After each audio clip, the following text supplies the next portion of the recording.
ప్రయత్నం దేవుని నామాన్ని మహిమ కలుగును గాక. మరొకసారి కలిసిన వాక్యాన్ని దేవాదేవుని మనకు అందించడానికి దేవుడికి వందనాలు చెల్లిస్తూ వాక్య భావనకు వెళ్దాం. ఈ దినమందు మన వాక్యం ఏం ధ్యానించుకోబోతున్నామంటే, మన సామెతల గ్రంథం కానీ చదివినట్లయితే దానిలో ఒక మాట కనిపిస్తుంది. అనేక దినముల నుంచి నేను కూడా ఇలాగే అనుకుంటూ మా తల్లిదండ్రులు కూడా చెప్పేవాడిని, నేను పలానా వాళ్ళకంటే బెటర్గా ఉన్నాను, లేకపోతే వాళ్ళకంటే నేను గొప్పగా ఉన్నానని చెప్పేవాడిని. బైబిల్ గ్రంథంలో ఒక మాట ఉంటుంది, ఏమిటంటే పాపులను చూసి నీ హృదయం మందు మత్సరపడకము అని ఒక మాట కనిపిస్తుంది. హల్లెలూయా.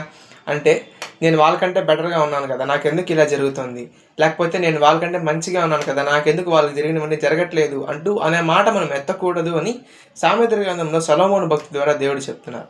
ఈ దినమందు కూడా మనం కూడా అనేక మంది అలాగే అనుకుంటుంటాం. లోకస్తులను చూసి నేను వాళ్ళకంటే పరిశుద్ధంగా ఉంటున్నాను కదా, నాకెందుకు ఇలా జరుగుతుంది, నేను పాపం చేయట్లేదు కదా, నాకెందుకు ఇలా ఉంటుంది అని అనుకుంటూ ఉంటాం.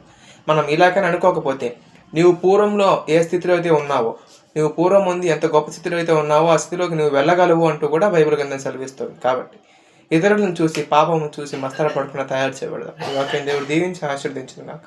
ఆమేన్.